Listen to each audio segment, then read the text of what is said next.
Hello बच्चों, welcome to our channel KB360। ये है क्लास थर्ड की हिंदी की न्यू बुक वीणा और इसमें आज हम करेंगे इसका 17th या 17वां चैप्टर बोलने वाली मात।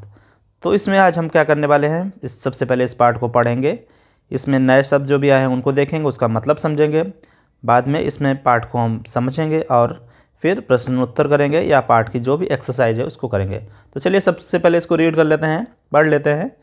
एक जंगल में खरन खर नाम का एक सिंह रहता था। एक दिन उसे बहुत भूख लगी। वह आहार की खोज में पूरे जंगल में घूमता रहा, पर एक चूहा तक हाथ नहीं लगा। इस खोज में ही शाम हो गई, अंधेरा हो रहा था। इसी समय उसे एक मांद दिखाई दी। रात काटने के लिए वह उसी में घुस गया।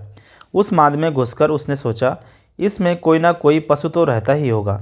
जब वह विश्राम करने के लिए इसमें घुसेगा, मैं उसे दबोच लूँगा। यह सोचकर वह उस मांद में एक ओर छिपकर बैठ गया।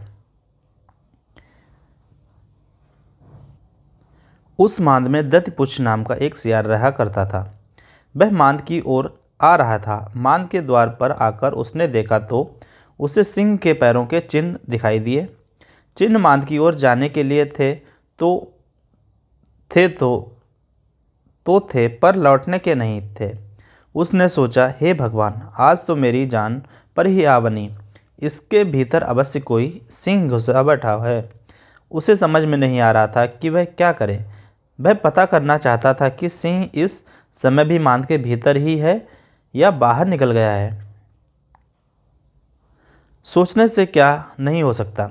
सोचते सोचते उसे एक उपाय सूझ ही गया। मांद के द्वार पर जाकर उसने पुकारा, ऐ मेरी मांद, ऐ मेरी मांद। पुकार कर वह चुप हो गया।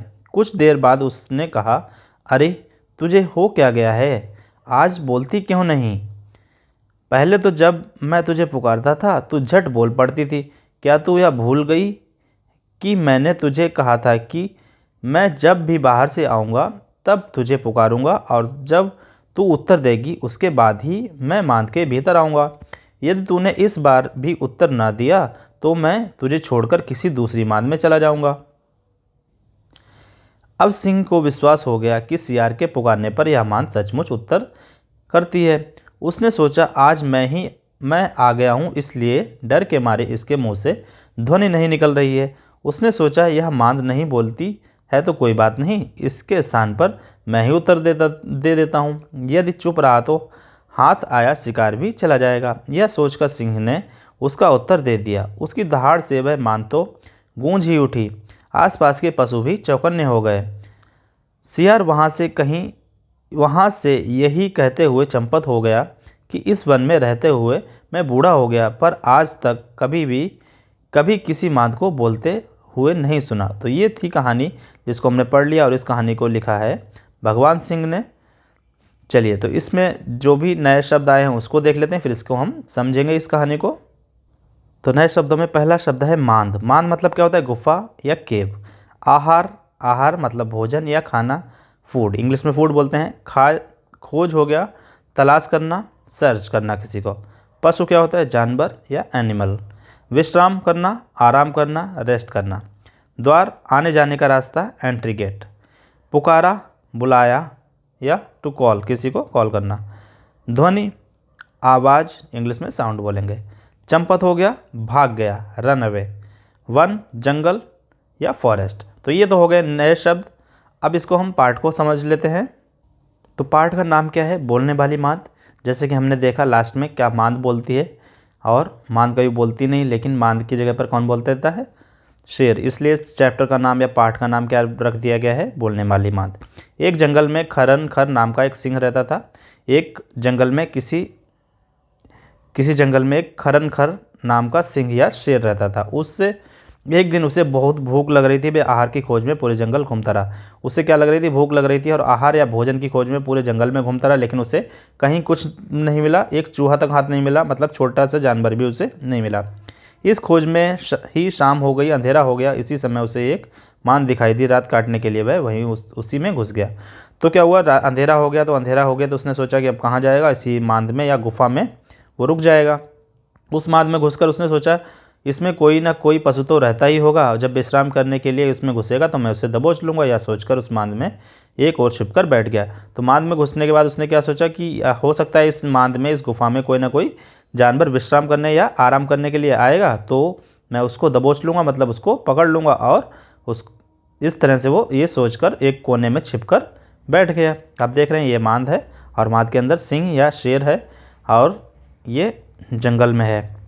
फिर उस मांद में दधिपुच्छ नाम का एक शियार रहता था। तो उस जो जंगल मांद थी या गुफा थी उसमें दधिपुच्छ नाम का शियार रहता था। अगर आपसे कोई पूछे कि उसमें कौन रहता था, शियार रहता था। शियार का नाम क्या था, तो दधिपुच्छ था। वह मांद की ओर आ रहा था। मांद के द्वार पर आकर उसने देखा तो सिंह के पैरों के चिन्ह दिखाई दिए।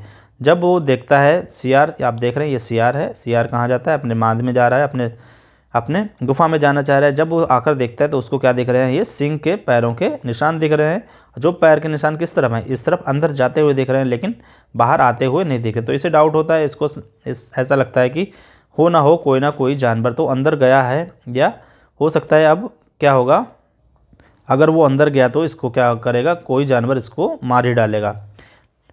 इसके भीतर अवश्य कोई ना कोई सिंह घुसा बैठा है। उसे समझ में नहीं आ रहा था कि भाई क्या करे। भाई पता करना चाहता था कि सिंह इस समय माद के भीतर है या बाहर निकल गया। तो उसे वो इतना पक्का करना चाह रहा था कि अगर कोई जानवर अंदर है तो वो अंदर नहीं जाएगा। तो वो कैसे पता करे, ये सोचने लगा।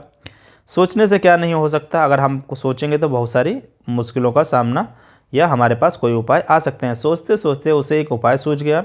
मांद के द्वार पर जाकर उसने पुकारा और उसने एक दिमाग में एक उपाय सूझा। उसने क्या किया, मांद के या गुफा के द्वार पर जाकर पुकारा, ए मेरी मांद, ए मेरी मांद। और मांद के सामने वो जाकर बोलने लगा, ए मेरी मांद, ए मेरी मांद। पुकार कर वह चुप हो गया और थोड़ी देर के लिए वो चुप हो गया, शांत हो गया। जब अंदर से कोई आवाज़ नहीं आई तो वो बोलता है, अरे तुझे क्या हो गया है, आज बोलती क्यों नहीं? और पहले तो जब भी मैं तुझे पुकारता तो झट से बोल पड़ती थी। क्या तू यह भूल गई कि मैंने तुझसे कहा था कि जब भी बाहर से आऊँगा तब तुझे पुकारूंगा, और जब तू उत्तर देगी तो इसके बाद मैं मान के भीतर आऊँगा। तो ये बातें वो मान से कहने लगा, गुफा से कहने लगा। लेकिन वो बस ये इसकी एक युक्ति थी, यह एक उपाय था जिससे कि वो समझना चाहता था कि कोई जानवर उसके अंदर है या नहीं है। फिर क्या था, फिर वे बोलता, यदि तूने इस बार भी उत्तर ना दिया तो तुझे छोड़कर मैं चला जाऊंगा, दूसरी माद में कहीं चला जाऊंगा। तो ये सारी बातें कौन सुन रहा था, अंदर बैठा जो सिंह या शेर था वो सुन रहा था। अब सिंह को विश्वास होगा कि जो सियार है, ये जो सियार की मांद है, इसके पुकारने पर इसको जवाब देती है या उत्तर देती है। तो उसने सोचा कि अगर ये जो मांद है, ये गुफा है, इसके सिंह के या शेर के अंदर बैठने के कारण क्या है, डर गई है। इसलिए डर के मारे इसके मुंह से ध्वनि नहीं निकल रही, मतलब इसके मुंह से, ये इस केव की, इस गुफा के मुंह से आवाज़ नहीं निकल रही। उसने सोचा यह मांद नहीं बोलती तो कोई बात नहीं, इसके स्थान पर मैं ही उत्तर देता हूँ। तो वो सोचता है कि अगर ये कोई बात नहीं, अगर ये मांद नहीं या गुफा नहीं बोल रही है तो मैं क्या करूँ, मैं ही बोल देता हूँ, जिससे क्या होगा, ये जो सियार है अंदर आ जाएगा और अंदर आएगा तो मैं इसे खा जाऊँगा। यह सोचकर वो क्या करता है, सिंह ने उसका उत्तर दे दिया। उसकी दहाड़ से वह मांद तो गूंज ही उठी, आसपास के पशु भी चौकन्ने हुए।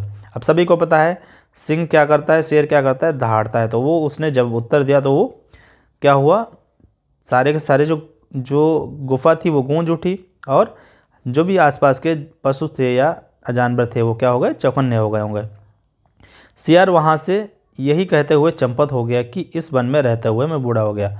और सियार ने जो सोचा था, जो ये उपाय सोचा था, उसका उसे उत्तर मिल गया कि हाँ, इससे गुफा के अंदर कोई ना कोई अवश्य है, क्योंकि गुफा तो कोई बोलती नहीं। और वो ये कहता हुआ कि मैं पूरा बूढ़ा हो गया हूँ इस वन में, लेकिन ये आज बोलने वाली मांद पहली बार मैंने सुनी है। तो वो इसकी ये जो उपाय था उससे उसको पता चल गया कि गुफा के अंदर एक शेर था। इस तरह के ये होशियार था, चतुर था, और उसने अपनी जान बचा ली और वो वहाँ से भाग गए, चंपत हो गया, मतलब वहाँ से भाग गया। तो ये थी छोटी सी कहानी जिसमें ये सियार की होशियारी, ये समझदारी को दिखाया गया है, और उसने अपनी इस तरह से जान बचा ली। तो ये तो हमने पाठ पढ़ लिया, समझ लिया, इसके नए शब्द पढ़ देख लिए। अब हम इसके प्रश्नोत्तर या इसमें आए हुए जो भी एक्सरसाइज है उसको करेंगे। तो चलिए इसको कर लेते हैं। तो सबसे पहले है बातचीत के लिए प्रश्न, या जिसको डिस्कशन के लिए भी बोलते हैं हम। आपको भूख लगती है तो आप क्या क्या खाने की कामना करते हैं। कामना मतलब इच्छा करते हैं। अगर आपको भूख लगती है तो आपकी क्या इच्छा खाने की होती है, इस प्रश्न का उत्तर आपको देना है, अपने दोस्तों से डिस्कस करना है। तो चलिए इसको लिखते हैं। वैसे तो इस प्रश्न का उत्तर हर बच्चे के लिए अलग अलग होगा, लेकिन फिर भी मैं इसका आंसर लिख देता हूँ, जिससे आपको थोड़ा सा आइडिया मिले और आप इसमें कुछ भी लिख सकते हैं जो भी आपका मन करे। तो इसमें आप कुछ भी लिख सकते हैं, जैसे मैंने लिखा है राजमा चावल, दाल चावल, छोले भटूरे, लड्डू, आलू पराठा, फल, मिठाई आदि। इसके अलावा जो भी आपका मन करता है वो लिख सकते हैं। दूसरा प्रश्न है, क्या आपने किसी पशु के पैर के चिन्ह देखे हैं? किस किस पशु के देखे हैं? तो आपने बहुत सारे जानवर देखे होंगे, तो उनके जब पैर हम अगर पैर रखते हैं तो चिन्ह बन जाते हैं, तो उनके पैरों के निशान भी होते हैं, तो आप उसको लिख सकते हैं। हाँ, मैंने गाय, कुत्ता, चिड़िया, बिल्ली, भैंस और चूहे के पैरों के निशान देखे हैं। अगला प्रश्न है, सिंह मांद यानी गुफा में रहता है। मांद में कौन कौन से जानवर रहते हैं? तो मांद या गुफा में कौन कौन से और जानवर रहते हैं, इसका आंसर आपको बताना है। तो इसको लिख सकते हैं, मांद में भालू, लोमड़ी, चीता, बाघ, गीदड़ आदि जानवर रहते हैं। अगला प्रश्न है, कठिन समय में बुद्धि अधिक काम आती है या शक्ति? तो आपने देखा कठिन समय था जिसमें जो सियार था उसने क्या किया, अपनी शक्ति ना लगाकर अपना दिमाग लगाया, बुद्धि का यूज किया। तो आपको बताना है कि कठिन समय होता है तो हमारी बुद्धि काम में आती है या शक्ति? तो इसका उत्तर हो जाएगा, कठिन समय में हमेशा बुद्धि अधिक काम आती है। इसके उपयोग से हम कठिन से कठिन समस्या का हल निकाल सकते हैं। तो ये तो हो गया हमारे बातचीत के लिए प्रश्न। अब आगे है सोचिए और लिखिए। हमें सोचना है और लिखना है। दधिपुच्छ ने कैसे जाना कि मांद में खरनखर बैठा है? तो दधिपुच्छ कौन था? शेर था। और खरनखर कौन है? सिंह है या शेर था। तो उसको कैसे पता चला कि अंदर शेर बैठा है? गुफा के बाहर सिंह के पैरों के निशान देखकर उसे लगा कि अंदर खरनखर बैठा है, क्योंकि पैरों के निशान अंदर जाने के थे, बाहर आने के नहीं। क्योंकि बाहर जाने के निशान नहीं थे, इसीलिए उसे लगा कि वह अंदर बैठा हुआ सिंह बैठा है। आगे है, इस कहानी में सिंह का नाम खरनखर है और सियार का नाम दधिपुच्छ है। आप इनके नाम क्या नाम रखेंगे? अगर आपको मौका मिले तो आप इनमें से इन दोनों जानवरों के, सियार और सिंह के या शेर के, क्या क्या नाम रखना पसंद करेंगे? तो इस प्रश्न का उत्तर हर बच्चे के लिए अलग अलग हो सकता है, फिर भी मैं एक उत्तर लिख दे रहा हूँ। मैं सियार का नाम टॉमी तथा सिंह का नाम मोती रखना चाहूँगा। आगे है, यदि आप सिंह के स्थान पर होते तो क्या करते? अगर मैं सिंह के स्थान पर होता तो अपनी बुद्धि का प्रयोग करता और चुपचाप अंदर ही बैठा रहता और सियार के अंदर आने की प्रतीक्षा करता। तो ये हो गया अगला प्रश्न। फिर है प्रश्न 4, जब सियार ने पुकारा, ऐ मेरी मांद, ऐ मेरी मांद, तब सिंह ने उत्तर दिया। सिंह ने उत्तर में क्या कहा होगा? तो हो सकता है उसने ये उत्तर दिया हो, सिंह ने दहाड़ते हुए बोला होगा कि हाँ मेरे सियार आ जाओ, मैं कब से तुम्हारा इंतज़ार कर रही थी। तो ये हो सकता है। फिर आगे है शब्दों का खेल। कहानी में मांद शब्द कितनी बार आया है? तो मांद का मतलब होता है गुफा, और गुफा या मांद शब्द कितनी बार आया है ये आपको फाइंड करना है, उसको काउंट करना। तो आप देखेंगे ये 17 बार आया होगा। फिर इसके बाद कहानी में आए चंद्रबिंदु, चंद्रबिंदु वाले शब्द छाट कर लिखना है। तो चलिए इसको देख लेते हैं कौन कौन से शब्द आए हैं। सबसे पहले आया है मांद, इसके बाद आया है अंधेरा, अंधेरा, अंधेरा के बाद पुकारूंगा, पुकारूंगा, और बाद में गूंज। ये शब्द आए हैं जिसमें चंद्रबिंदु लगा हुआ है। फिर आगे है समान अर्थ वाले शब्दों की जोड़ी बनाकर लिखिए। शेर, सिंह, गुफा, मांद। तो यहाँ पर हो जाएगा गुफा, मांद। ये तो हो गया गुफा, मांद। फिर जंगल, जंगल, वन, जंगल का हो जाएगा वन। जंगल हो गया, वन हो गया। अब बचा द्वार, द्वार, दरवाज़ा, द्वार का हो जाएगा दरवाज़ा। नेक्स्ट है सिंह, शेर तो हो ही गया, दरवाज़ा, द्वार हो गया। तो ये सारे हो गए। चलिए आगे देखते हैं। नीचे लिखे शब्दों को की सहायता से वाक्य पूरा कीजिए। नदी, पहाड़, झरना, पेड़, गुफा, मान, तितली, हवा, बादल, जाल। ये क्या हैं? ये सारे शब्द हैं। फिर उदाहरण के लिए भूल गई, उदाहरण के लिए मांद, क्या तू भूल गई? नदी, क्या तू भूल गई? तो यहाँ पर क्या आ जाएगा? नदी आ जाएगा। फिर पहाड़, क्या तू भूल गई? तो पहाड़ यहाँ पे नहीं आ सकता है, पहाड़ यहाँ आ जाएगा। पहाड़, क्या तू भूल गया? तो एक एक करके हम इनको देखेंगे किस कौन भूल गया किसके लिए होगा और किसके लिए क्या भूल गई किसके लिए यूज होगा। तो ये नदी हो गया, पहाड़ हो गया, झरना। झरना, क्या तू भूल गई? क्या हो सकता है? झरना, क्या तू भूल गया? तो झरना यहाँ पर सही बैठ रहा है। पेड़, पेड़, क्या तू भूल गई? इसके साथ नहीं आएगा। पेड़, क्या तू भूल गया? तो इस तरफ आएगा। गुफा, क्या तू भूल गई? तो यहाँ पर गुफा आ जाएगा, गुफा आ गया। फिर मांद, मांद, क्या तू भूल गई? तो मांद, क्या तू भूल गई? फिर तितली, क्या तू भूल गई? तितली, क्या तू भूल गई? हवा, हवा भी इस तरफ आ जाएगी, मांद हो ही चुका था, यहाँ पर हवा आ जाएगा, हवा। फिर है बादल, बादल, क्या तू भूल गया? बादल, क्या तू भूल गया? जाल, जाल यहाँ पर आ चुका है। तो इस तरह से हमें देखना है किस शब्द के लिए हम भूल गई यूज कर सकते हैं या किसके लिए हम भूल गया। जैसे नदी क्या है? स्त्रीलिंग है, तो ये भूल गई हो जाएगा। गुफा स्त्रीलिंग है, हवा स्त्रीलिंग है, तितली स्त्रीलिंग है। यहाँ पर पहाड़ पुरुष पुल्लिंग है, झरना पुल्लिंग है, पेड़ पुल्लिंग है और बादल पुल्लिंग है। तो इसके लिए हमें क्या यूज करना है? भूल गया। फिर आगे है सही शब्द चुनकर रिक्त स्थान भरिए। बाहर, चुप, जवान, सचमुच, याद, उजाला। ये सारे शब्द हैं और इनको क्या करना है? इनमें हमें यूज़ करना है। उदाहरण जैसे दिया गया, अंधेरा हो रहा था, उजाला हो रहा था। सिंह इस समय भी माद के भीतर है या बाहर है? तो यहाँ पर क्या है? बाहर, बाहर निकल गया। तो इसमें हमें क्या करना है? उचित जो भी हैं शब्द उनके अर्थ शब्द और विलोम शब्द हमें लिखना है। आज बोलती क्यों नहीं? चुप क्यों है? तो यहाँ पर चुप हो जाएगा, क्योंकि बोलती का चुप हो जाएगा विलोम शब्द। मैं बूढ़ा हो गया हूँ, पहले तो मैं जवान था। बूढ़ा का जवान अपोजिट या विलोम शब्द।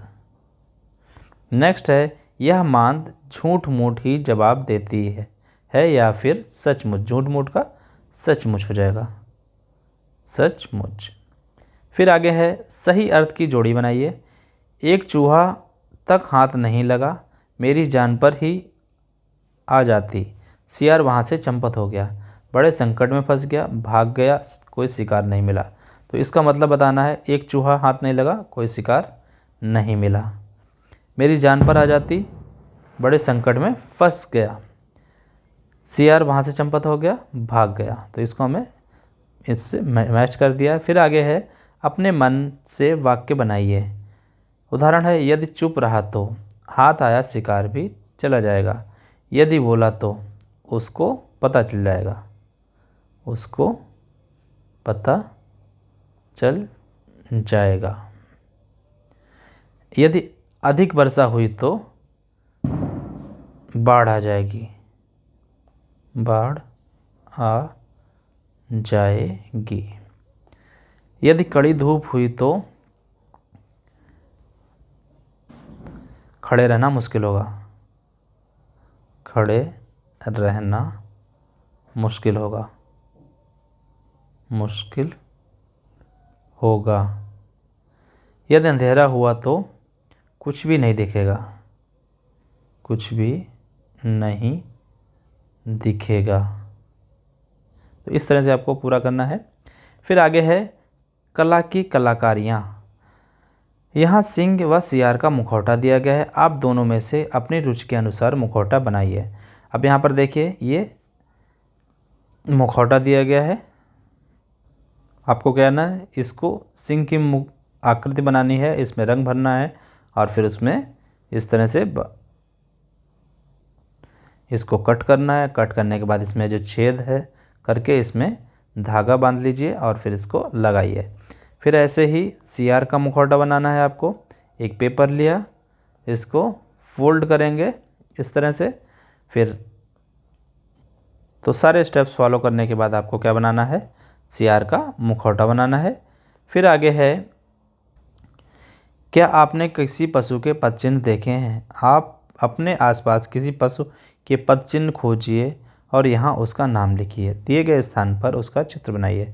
तो आपके आसपास कोई भी जानवर रहता होगा, उसके पदचिन्ह आपने देखे होंगे, तो आपको क्या करना है, उसके पदचिन्ह का चित्र यहाँ पर बनाना है, उसका नाम भी लिखना है। तो ये था आज का चैप्टर हमारा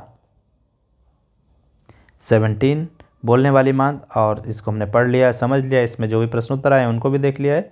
तो पढ़ते रहिए, मिलते हैं नेक्स्ट वीडियो में। Thank you.